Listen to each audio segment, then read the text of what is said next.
Hello, just a quick note before we start. English is not my native language. I grew up in a small village in the Mekong Delta of Vietnam, and I learned English much later in life. So you may hear mistakes, you may hear an accent, and that's okay. I'm still learning just like everyone else.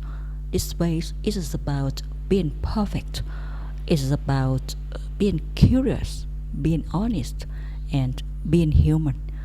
So, thank you for being here. And thank you for stopping by. This is a small corner that I call Notice on Being Human, a place where I share notice from my own journey of being human. I am not a psychologist, I am not a philosopher, I am not a monk, and I certainly don't have all the answer to life. And I'm just an ordinary person trying to live, learn, and grow, just like everyone else. Here, you will find stories, observations, and reflections from my everyday life. Sometimes it's something I learned from a student, sometimes it's a conversation with a stranger, a trip, a book, a poem, or a quiet afternoon watching the rain, or maybe just a butterfly that happened to fly into my classroom. And I'm deeply interested in people. And when I say people, I don't just mean thoughts, feelings, or life stories. I'm interested in people from very practical and scientific point of view as well. Human beings are biological creatures.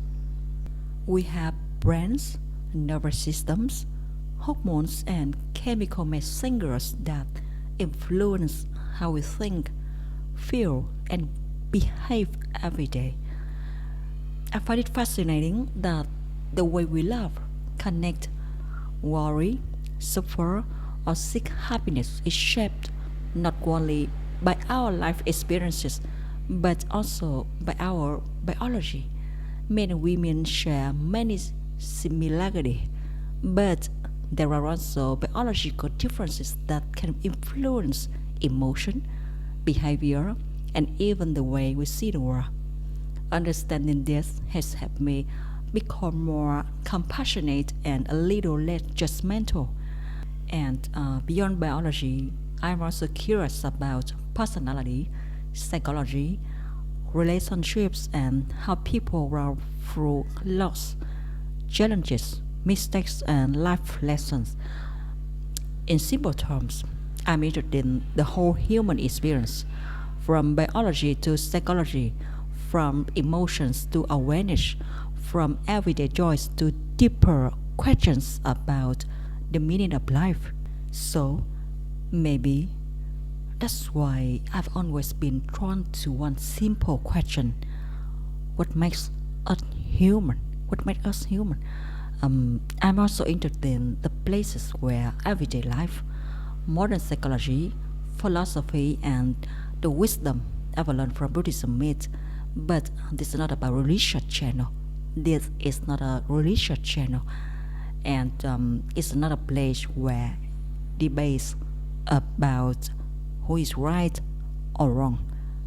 And I'm not here to convince anyone to believe what I believe. I think each of us has our own path. Everything I share here is simply my personal perspective. You may agree with it, you may not, and that's completely okay. We all have different, we all have, different experiences. The goal isn't to think exactly the same way. The goal is to listen to one another with openness and respect. And after years of observing life, I've noticed something. Whether we live in Vietnam or somewhere else in the world, whether we are rich or poor, whether we are students, teachers, business owner, farmers, artists, or anything else. At a deeper level, we have a lot in common. We all want to be happy. We've all been hurt. We've all felt worried. We've all felt lonely. And we've all sought for something that gives meaning to our life. Maybe that's why I studied this knowledge, not to provide answers, but to explore questions together, not to teach anyone how to live, but to better understand what it means to human. Yes, I love joy. I love joy. But not all pleasures are the same. Some kinds of joys make us healthier, calmer, and more connected to life, like a meaningful conversation, a bike ride, a good meal, a great book, a fresh morning, and work that feels meaningful, or a kind relationship. A kind relationship.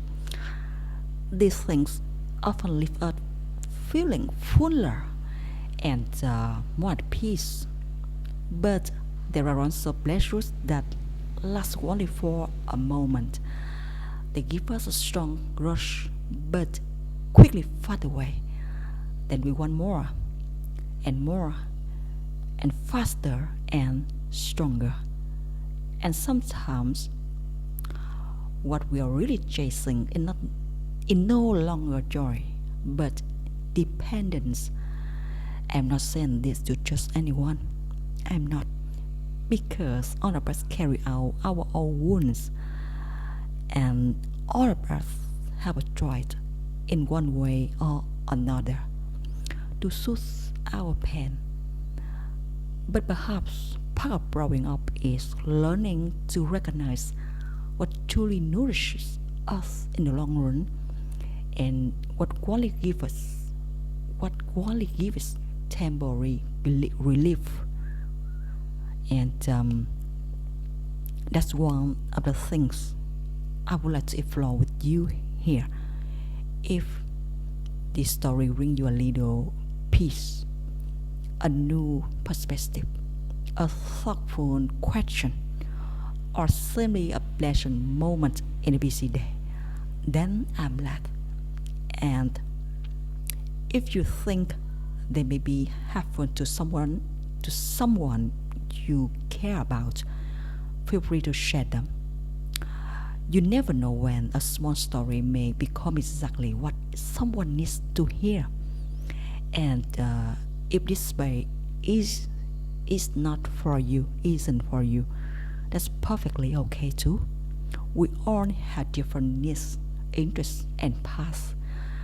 So I sincerely hope you find the teachers, books, communities, and companions that are right for you.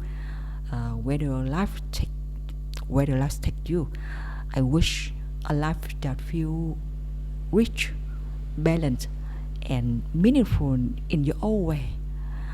Not a perfect life, but an authentic one. And before we finish, I would like to share one small thing. You may have noticed that my voice sounds a little different from one recording to another.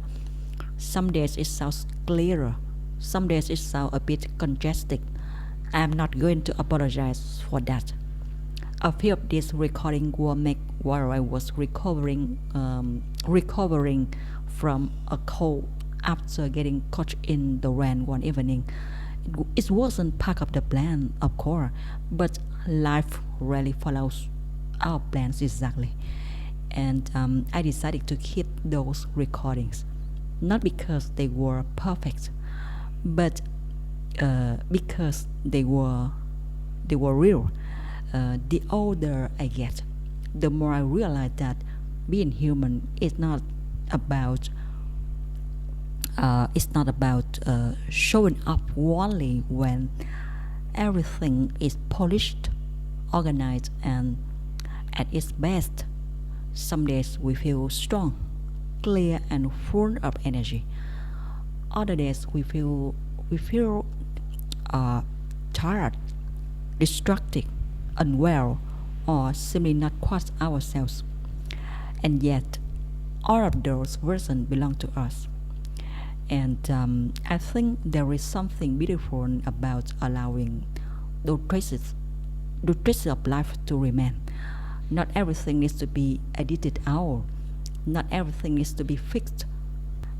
Sometimes a tired voice is just a tired voice, and a difficult season is just a difficult season. And both deserve a little space to exist. So I left those moments in as a quiet reminder that we don't have to wait until we are at our very best before we continue with our life. We can continue as we are, imperfect, transient, unfinished, and still completely human. So, thank you for being here, and let's continue the journey of being human together.